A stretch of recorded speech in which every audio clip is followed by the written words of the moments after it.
Well, do y'all finally see what I see? And I'm not talking about all of it. I'm not trying to say like I'm some guy that made a revelation, and I'm not saying I'm an army of one. But Stevie Knight isn't that bright when it comes to debates, when it comes to having takes that actually make sense. You sit there and watch this man on camera. I gotta give it to him. He's genuine when it comes to him sitting there and not really having a script in front of him. But you struggle. He struggles to come up with a lot of the BS he needs to come up with to keep his fan base. And his fan base he's aiming for is conservatives. I mean, even when he read the reaction, the comments to his Sinners review, or I'm sorry, he calls it The Sinners for some reason. When he read that, he was cherry picking and it make it look like he wasn't getting roasted as much as he was. And we here in the foundational Black American society make it sound like we the old DC Justice. Like, no, we people that I follow and people that I talk with that actually show up in the same chats live to the people we follow, we all saw it. We all looked in those comments and we all saw him getting cooked for having a bad take. Not for disliking Sinners, but for having a bad take. And his bad takes manifested themselves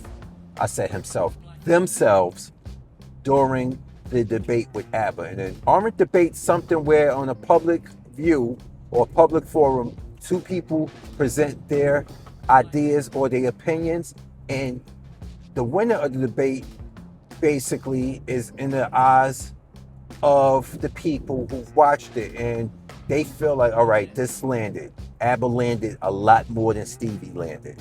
That's basically what happened. The starving children thing, bruh, that was not rocket science ABBA was hitting you with. And the fact that you was trying to call him a fake and try to say he snake on you, no. This is what intellectually dishonest people do when they lose. This is what losers do in general. They deflect and made it look like they're the victim. Drake, you're not a victim. You are a piece of, you know what? This video ain't about you. Let me go on about it. But Stevie Knight is playing in the same field. He's playing in the same field, people. This is what he's doing. You're not a victim. Don't debate if you are ill prepared or ill educated on certain events. So he got made to look like a fool. He don't like the reception that he got. So now it's all on ABBA. And I'm not defending ABBA. I'm just saying slander goes on the tongue of the defeated. And that's what happened. But you can start digging in the crates on Stevie Knight and you can realize, even with that Sinners review that he got, that the man does not prepare. The man doesn't think outside the box. The man thinks what the box has inside of it, and then he will read and tell you what he sees or perceives inside the box, rather than opening up the damn box and seeing what's in it. That's the type of person he is. And you can't debate like that against ABBA or anybody. And I'm not even saying ABBA's a great debater. ABBA just basically knows how to stay the course and he knows how to stay poised. Stevie don't. Stevie struggled to read the negative opinions he got about himself. See, narcissism is a bitch. But you can't be a narcissist and the grifter at the same time. Tyrone Magnus. Winners do not manipulate the narrative. They bask in the victory. And sometimes basking in the victory is just keeping your mouth shut and watching your opponent you defeated descend further into villainy or madness, depending on your take. And we have watched that right now in real time for the last year plus with Drake. We're watching it right now with Stevie Knight after this whole debate with ABBA. And I've been saying it for a minute that Stevie Knight is not that bright when it comes to debates. He really isn't. The man gets in his feelings, he gets flustered. You would think with all that muscle, and you look like he keeps himself in pretty good health, you would think his mental stability wouldn't be a question. But you gotta lift the book also, Stevie. And the problem is you're not doing that. I understand you want to speak your opinion and you want to speak it from a non-biased place, but if you're having a debate, you need to formulate anything you come to believe, you need to formulate with a foundation based on facts, not feelings. And I'm not one of those red pill people that be saying facts over facts. No, I'm not one of those people that beat that in the head. I'm talking about in a debate, when you want to show the people that you're debating in front of that you can articulate and land your points to a level where they can make sense, you have to be well informed. And Stevie Knight just isn't that type of guy. He's a dollar and cents. Let me grift and get these 2 million something subscribers by saying stuff that is detrimental to my own people or thinking a certain way. See, he's one of those that believe you got to go full in. You don't have to. By default, most Black American people have conservative values. That don't mean we follow the conservative party. It don't mean that. So when we see a lot of these people who will kick their own people's back in for a buck, we lose respect for them. That goes for Candace Owens, the Hodge twins, Greg Foreman, Stevie Knight, Tyrone Magnus, you name it. We lose respect for you. And I can't even say Magnus is a back kicker. No, he's a surface level grifter.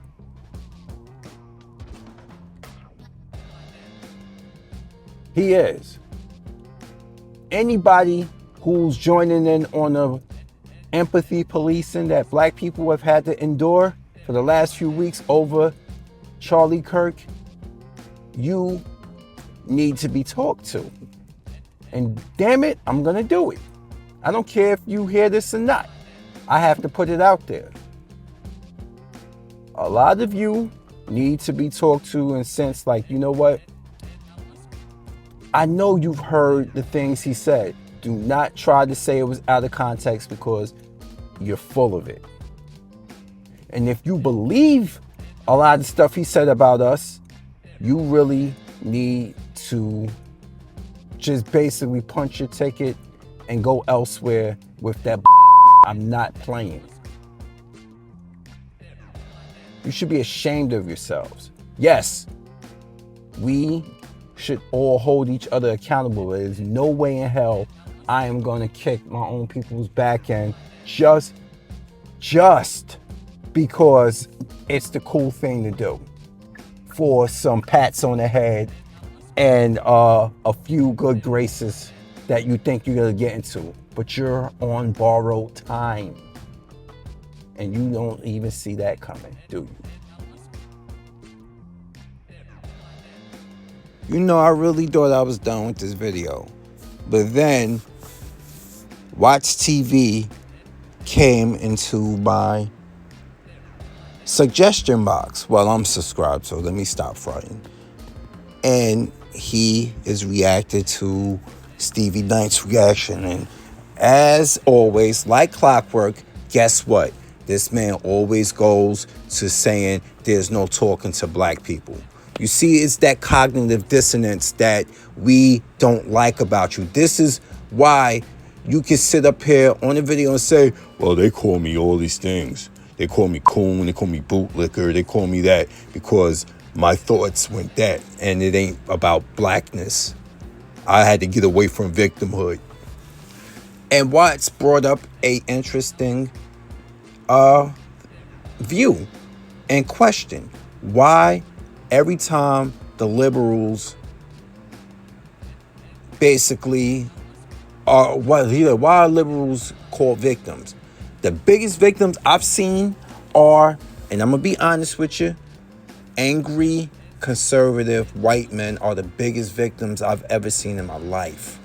I'm not even joking about that. If you are a subscriber of mine and you are Caucasian and you're a male and they don't apply to you, fine. But I want you to do a little bit of homework. Take a look at social media and see who does the most complaining about superhero movies and their representation in them. Because it ain't black people. We grew up being fans of all the characters that look like y'all. But when we get something that's a big deal, so don't even start with me. Who complains the most about that type of stuff? That is what Voight on The Boy said is a white man's luxury. But according to Stevie Knight, we calling him that because we just don't want to agree with him. No, it's because you defended a man who degraded you as a race of people. And I don't give a if he smiled and took pictures with Terrence K. Williams. He took pictures with Candace Owens. Super. He took pictures with Officer Taylor, who works for him. Ultra Instinct. That don't mean nothing, Stevie. And you brag about talking to him of all people? Tatum? Both of y'all, basically, you're like a, how can I say, you like if Tyrone Magnus and Tatum did a fusion dance. You're basically that type of person. And it's maddening because nobody can be this stupid. And like I said, when I originally started the video, I don't mean to insult anybody's intelligence or come off holier than thou or proclaim to be the sharpest tool in the shed. But Watts brought up another interesting question. Why don't you ever stop and think, why do they call me such names? We're not calling you that. We're not throwing that around because it's the fashionable thing to throw around. It's because you live it. You breathe it. You sell it. And you try to flip the narrative. Oh, if we don't agree with you, we're demons. We just victims. You. And the horse you rode in on. Like I said in the second segment of this video, you work on your physical appearance, but the most important muscles in your body, you don't work. And that is your brain and your heart. Well, I know the brain ain't a muscle, but the heart pretty much is. And you ain't got none. You don't got no heart. In your brain, you need to get some ginkgo biloba. I'm going to tell you, as a man who's approaching 50, short-term memory can be an issue. And with you, you seem to be playing a lot of revisionist history. Out of here, man. You know what? I'm done. For real this time. I'm out.